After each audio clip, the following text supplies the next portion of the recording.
देखें मेरे चार्ज सँभालने के बाद जो रिकवरी में बेहतरी आई है तकरीबन आप कह सकते हैं ऑलमोस्ट 7 से 8%। तो मेरी रिकवरी जो है वो ऑलमोस्ट ₹52 की हो रही है, 48%। लेकिन अभी भी लॉस है, जो कि मेरे लिए अलार्मिंग कंडीशन है कि असल में जो हमारे प्रोविंशियल डिपार्टमेंट्स हैं, जितने भी हैं सूबाई डिपार्टमेंट्स, वो सब के सब जो है ना कर्ज़दार हैं, क्योंकि असल में इनका जो बजट्स होते हैं वो सालाना होते हैं और जून टू जून इनकी पेमेंट होती है।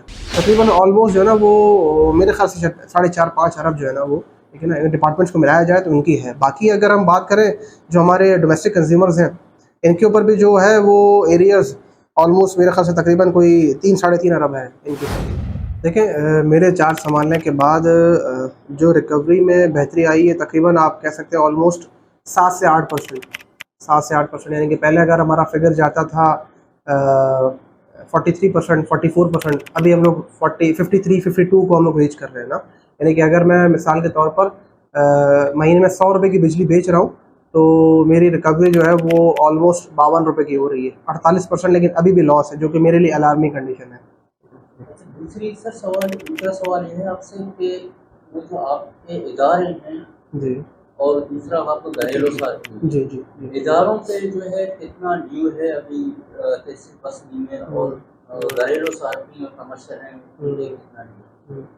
इसका एक्चुअल फिगर तो खैर मैं ऐसे आपको नहीं बता सकता हूँ, लेकिन ये है कि एक लमसम अमाउंट मैं बताता हूँ कि असल में जो हमारे प्रोविंशियल डिपार्टमेंट्स हैं, जितने भी हैं सूबाई डिपार्टमेंट्स, वो सब के सब जो है ना कर्ज़दार हैं, क्योंकि असल में इनका जो बजट्स होते हैं वो सालाना होते हैं और जून टू जून इनकी पेमेंट होती है, ठीक है ना। लेकिन अभी चूँकि वजह ये है कि इनके जब बजट अलॉट होते हैं तो उस वक्त रेट इलेक्ट्रिसिटी कुछ और होते हैं, लेकिन जब इनको बजट पास होता है और जब बिल देने की बारी आती है तो उस वक्त तक बिजली कंटिन्यूस इंक्रीज़ कर रही है, ठीक है ना।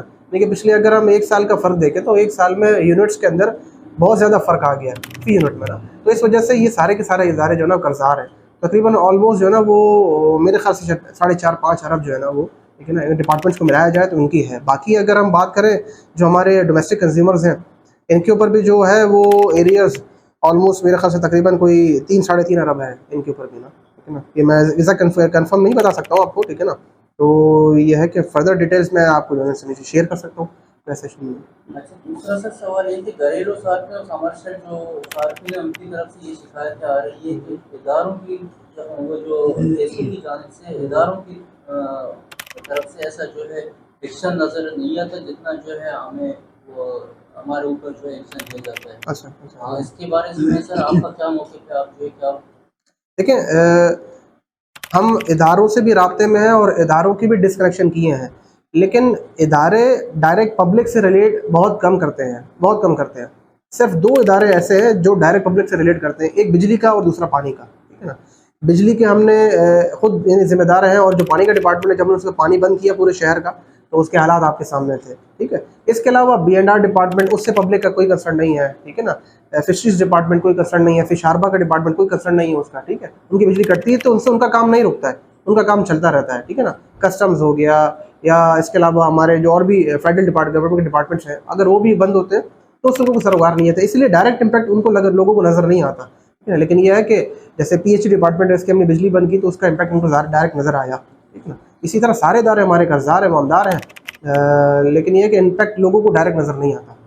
अच्छा, दूसरा सा सवाल आपसे ये है कि जो बस्ती है एक साहिली इलाका, जी जहाँ जो है अक्सर शबनम पड़ती है, इसकी वजह से फॉल्ट में बिजली जो है बंद होती है। बिल्कुल बिल्कुल। और एक तरफ जो है एलानिया लोड शेडिंग है आपका जो है 8 घंटा है, और दूसरी जानिब जो है वो आपका गहरा एलानिया लोड शेडिंग होती है। उसमें जो है आप किस हद तक बेहतरी अभी लाए या ला सकते हो? देखिए ऐसा है कि यहाँ पर जो सॉल्यूशन है वो काफ़ी अर्सा पुरानी है, ठीक है ना। और उसके बारे में कई प्रपोजल्स जो है ना वो मज़ीद आगे भेजे जा चुके हैं आला अफसरान बाला को। तो लेकिन ये है कि टाइम टू टाइम जब जब फंड्स आते हैं, ठीक है ना, और ये फंड्स जो है वो ज़ाहिर सी बात है MNAs और MPS के जो है ना उनके फंड्स में से आते हैं, तो उसमें से जैसे जैसे इनकी यूटिलाइजेशन होती है हम इसको रिन्यू करते जा रहे हैं। अब इसमें ये नहीं है कि सारा का सारा कंडक्टर एक ही बारी में हम चेंज कर सकते हैं या सारे के सारे हम एक ही बारी में तब्दील हो सकते हैं, बल्कि ये कि टाइम टू टाइम जो है, अब जाहिर सी बात है पसनी की आबादी आज से 5 साल पहले कुछ और थी, अब कुछ और है। ये जो नई आबादी बढ़ रही है और नए एरिया की तरफ जा रही है, वहाँ भी बिजली पहुँचानी है। तो मोस्टली ये होता है कि जितने भी हमारे MPs MNAs जो होते हैं इनके फंड्स वहाँ यूटिलाइज होते हैं जहाँ नई आबादी जा रही है। जहाँ पहले से आबादी है वहाँ पर फंड की यूटिलाइजेशन जो है ना काफ़ी कम होती है। इवन तो इस तरह नहीं है कि बिल्कुल नहीं होती, लेकिन यह है कि इसमें से कम होती है, ठीक है ना। ज़रूरत यहाँ भी बहुत ज़्यादा है कि हमारे जो पुराने इलाके हैं अब वो गुंजाद आबाद हो चुके हैं ना, उनकी अब पॉल्यूशन बहुत ज़्यादा बढ़ गई है। तो वहाँ अगर पहले 50 का ट्रांसफार्मर था, अब ज़रूरत है 100 की भी नहीं 200 के ट्रांसफार्मर की। जहाँ 100 का था वहाँ 200 के ट्रांसफार्मर की ज़रूरत है, जहाँ 200 का था वहाँ 400 की ज़रूरत है। लेकिन ये कि सिस्टम वही हमारा पुराना लगा हुआ है, वो सीधा सिस्टम है, हमारा संगालू सिस्टम है, ठीक है ना। मेंटेनेंस कम होने की वजह से, स्टाफ की कमी की वजह से, ठीक है ना, ये सारे मसले हमें जो है ना दरपेश है। लेकिन ये कोशिश कर रहे हैं हम इसको जो है ना टाइम टू टाइम इसको इंशाल्लाह हम बेहतर करें।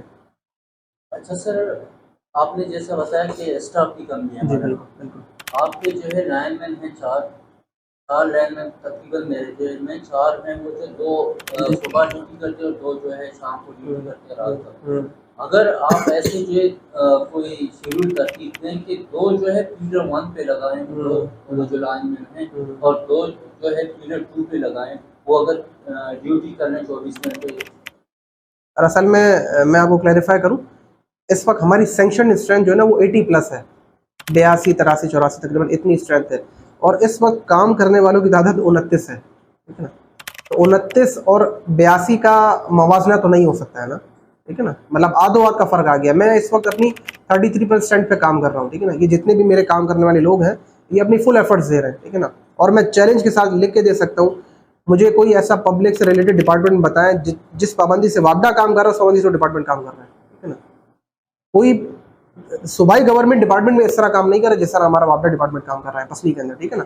उनके दफ्तरों से और उनके रवैयों से जो ना आप अच्छी तरह जो ना वो खूब वाकिफ होंगे, ठीक है ना। मैं मजीद इसको बयान नहीं करूँगा, लेकिन ये है कि जितनी एफर्ट्स हम लोग कर रहे हैं, तो स्टाफ की शॉर्टेज के बारे में मैं ऑलरेडी लिख चुका हूँ, ऊपर भी मुझसे पहले भी अफसरान यहाँ पे जो मौजूद थे वो भी लिख चुके हैं, ठीक है ना। लेकिन ये है कि क्योंकि कैस्को एक खसारे वाला इदारा है, तो ऊपर से जो है ना मजीद भर्तियों की हमारे ऊपर पाबंदियाँ हैं, ठीक है ना, कि ये इदारा मजीद खसारे में नई भर्तियाँ होंगी, फिर उनके तनख्वाहें, उनकी मराद, ये सारी चीज़ें। इस वजह से कोई भी गवर्नमेंट आती है, चाहे वो 5 साल पहले वाली हो या 10 साल पहले वाली हो, क्योंकि कैस्को आज का खसारे में नहीं है तो सदियों का खसारे में। तो ये इसी वजह से जो है ना फिर ये है कि हम मजीद भर्तियों पर पाबंदी है। और मेरे ख्याल से तकरीबन कोई 17-18 साल से जो है ना कोई मजीद नई भर्तियाँ नहीं हुई हैं। हाँ, ट्रांसफ़र ज़रूर होता है कि इधर से उठा के उधर हो जाए, उधर से इधर उधर हो जाए। बाकी रही बात आपकी कि शेड्यूल, तो हमने बिल्कुल इसी तरह बनाया हुआ है। एक टीम हमारी सुबह सुबह आती है, उसका काम ये होता है कि रात भर की जो कंप्लेंट्स होती हैं, ट्रांसफार्मर ख़राब हो जाए, लिंक टूट जाए और कोई कंडक्टर गिर जाए, सुबह मेरे मेंटेनेंस का स्टाफ है, 2 लाइनमैन हमारे उसके लिए मुख्तस हैं। वो बेचारे सारा दिन जो है ना वो 2 बजे तक, 3 बजे तक, 4 बजे तक वो सारे ट्रांसफार्मर जो रात की कंप्लेंट थी उसको बहाल करेंगे, ठीक है ना। फिर ये कि हमारा जो सुबह का स्टाफ होता है, हमने दिन में अपनी रिकवरीज भी करनी होती हैं, तो रिकवरीज के ऊपर भी हमारे 2-3 स्टाफ जो है ना वो चले जाते हैं, ठीक है ना। 2-2 के ग्रुप्स बना के, 2-2 यानी कि 2 लाइनमैन और 2 लाइनमैन सारा करके जाते हैं, और ताकि हमारे डीसी और डिस्कनेक्शन भी होता रहे, और इसके अलावा भी मजीद कोई काम होते हैं, मीटर तब्दील करना और दूसरी तीसरी चीज़ें वो होती रहे। अब ये कि दिन भर इसी कंप्लेन होती है तो उसको हम थोड़ा वेट करवाते हैं कि 4 बजे के बाद, 3 बजे के बाद हमारा स्टाफ जो है ना उन कंप्लेंट्स कॉल करेगा। फिर यही स्टाफ जो दिन में डिस्कनेक्शन करता है, वो बेचारे शाम को फिर से दोबारा जो है ना वो अपनी सवारियाँ लेके जो है ना फिर दोबारा लोगों के कनेक्शन बहाल करने के लिए जाते हैं, ठीक है। जिनकी कंप्लेंट्स लिखी होती है हमारे पास आते हैं, रजिस्टर में लिखवाते हैं दिन में जो कंप्लेंट होती है। इस तरह हम इसको मैनेज कर रहे हैं। अच्छा सर, जो पसली है, पसली का कौन सा इलाका है जो सबसे ज़्यादा केसों का डिफॉल्ट है? वैसे तो ओवरऑल है, लेकिन अगर मैं खास करके तो वार्ड नंबर 2 हो गया, ठीक है ना, यहाँ, और ये वादसर का एरिया हो गया, ठीक है ना, वार्ड नंबर 7 मेरे ख्याल से आई थिंक बनता है, ठीक है ना। ये एरियाज़ जो है ना हमारे मोस्टली डिफ़ॉल्टर है, ठीक है ना। और इसके अलावा जो है वो कोलांची मोहल्ला, ठीक है ना, ये भी हमारा काफ़ी बड़ा डिफ़ॉल्टर है, ठीक है ना। तो ओवरऑल तकरीबन हर जगह डिफ़ॉल्टर्स हैं, लेकिन जो मैंने आपको बताया यहाँ पर ये की तादाद ज़्यादा है। सर, ये है कि आपने जैसे पहले बताया कि 7 से 8% जो है रिकवरी में इजाफा हुआ है, लेकिन लोड शेडिंग जो है, एलानिया लोड शेडिंग है, उसमें जो है अभी तक कमी नहीं आई। अब जैसे पहले भी 8% था, अभी भी 8%। मैं इसकी वजूहत ऐसे हैं, मैंने आपको ये कहा कि पूरे पसनी की ओवरऑल रिकवरी में इजाफा हुआ है ना, ठीक है ना।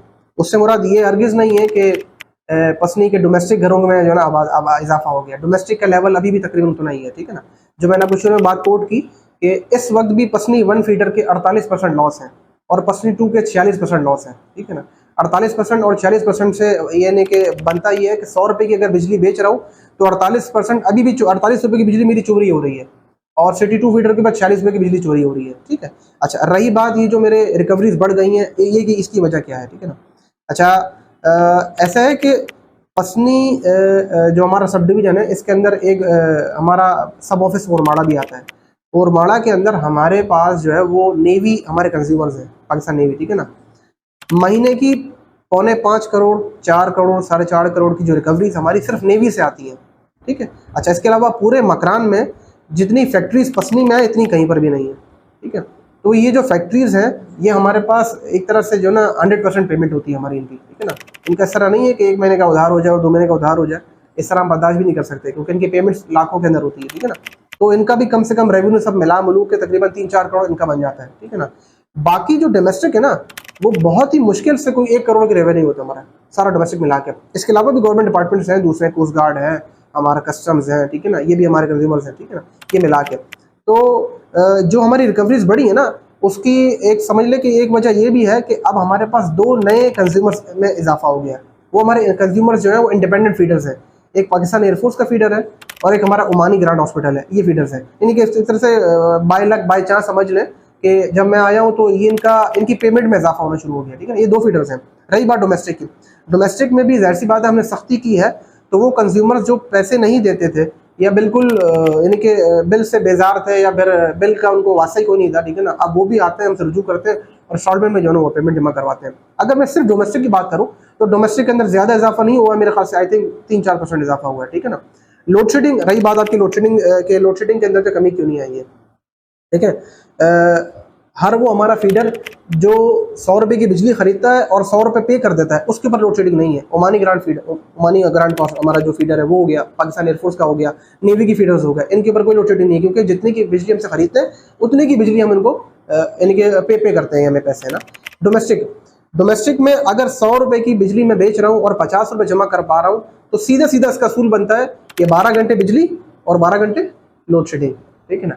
अभी आप मुझे खुद बताएं, जबकि मैं फिगर बार बार रिपीट कर रहा हूँ कि 48%, तो 24 घंटे में से अगर 48% का आप फिगर निकाल लें कि 48% अगर चोरी है तो कितने घंटे लोड शेडिंग बननी चाहिए आपकी? 12 से कम करके 11.5 कर लें या 11 कर लें, ठीक है ना।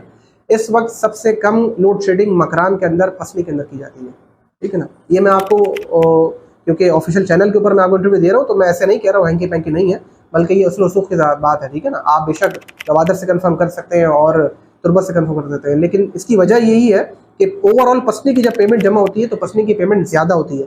उसकी हरगिज़ वजह ये नहीं है कि डोमेस्टिक कंज्यूमर ज़्यादा देना शुरू कर दिया, बल्कि मैं फिर से ये बात दोहरा रहा हूँ कि फैक्ट्रीज और हमारे जो नेवी है इनकी पेमेंट्स हमारे पास ज़्यादा होती हैं, इस वजह से पसनी अच्छे खातों के अंदर आता है, ठीक है ना। अभी भी यानी कि अगर मैं बात करूँ कमर्शियल के हिसाब से तो हमारी जो लोड शेडिंग है वो अभी भी हम ये समझ लीजिए कि 2 घंटे 3 घंटे कम लोड शेडिंग कर रहे हैं, ठीक है ना। अभी भी इसको बढ़ाना है, लेकिन ये कि हम इसको मैनेज कर रहे हैं जैसे तैसे करके इसको ना। जी अच्छा सर, आप जो है वो आपके सार्फिन है जो घरेलू सार्फिन नाज़रीन गुज़ारने आप इस पे क्या अपने हमारे चैनल के वजह से नहीं पैगाम देना चाहते हैं? सर, मैं आपको इस वक्त भी ऐसे बहुत सारे बिल दिखा सकता हूँ और मुझे आज आए हुए यहाँ पे तकरीबन 6 महीने से ऊपर हो चुके हैं ना, जिसमें आज भी 1 रुपये की पेमेंट नहीं है, ठीक है ना। मतलब कंज्यूमर इंतज़ार कर रहा है हम जाएँ, बिजली काटें, फिर आएँ, फिर वो हमारे पास आएँ, मिन्नत समाजत करें और बिल की किस्त करवाएँ। तो ज़रूरत ही नहीं है इस ऐसे वक्त को लाने के लिए ना, खुद ही हमारे पास आ जाए, ठीक है, नहीं पेमेंट हुआ कोई मसला नहीं है, आप आ जाए। मैं ये नहीं कहता कि किसी का 4 लाख का बिल है हम उसको 4 लाख लेंगे, ठीक है ना। मैंने तो एक आसान सा असूल रखा हुआ है, ठीक है ना, कि अगर पहला बिल है तो आप एटलीस्ट 15% या 20% पे करेंगे। मिसाल के तौर पर 4 लाख का बिल है तो उसका 10% जो है 40,000 बनता है। उसके बाद आपने हर महीने जो है ना वो 5% पेमेंट करनी है, ठीक है ना। एरियर्स की, जो आपका एरियर्स है 5% एरियर में से, ठीक है ना, वो भी एरियर्स में 5%। अब मैं नहीं कर रहा हूँ, चलो मसले मसाइल हैं, कोई अपनी परेशानियां बताता है, 4% के ऊपर मैं उसको करके बाकी जो मौजूदा बिल है, मौजूदा बिल की यार पेमेंट का ना इख्तियार मेरे पास है, ना ही एक्सकेन साहब के पास, ना एसी साहब का। इवन दो कंपनी के जो मालिक है सीईओ साहब, करंट बिल की इंस्टॉलमेंट नहीं होती है, नेपरा के कानून के अंदर नहीं है। करंट जो बिल है वो पूरा कंज्यूमर को देना है। हाँ, जो वाजिबात है, जो वामदार हैं लोग, पुराने कर्जाजात हैं, उसका मैं किस्त ज़रूर कर सकता हूँ, लेकिन करंट में अगर किसी का 4,000 है और 4,000 समथिंग है, वो उसने पूरी पेमेंट करनी है। मज़ीद ताज़ा तरीन अपडेट के लिए रोज़ न्यूज़ के यूट्यूब चैनल को सब्सक्राइब करें और फेसबुक पेज को फॉलो करें।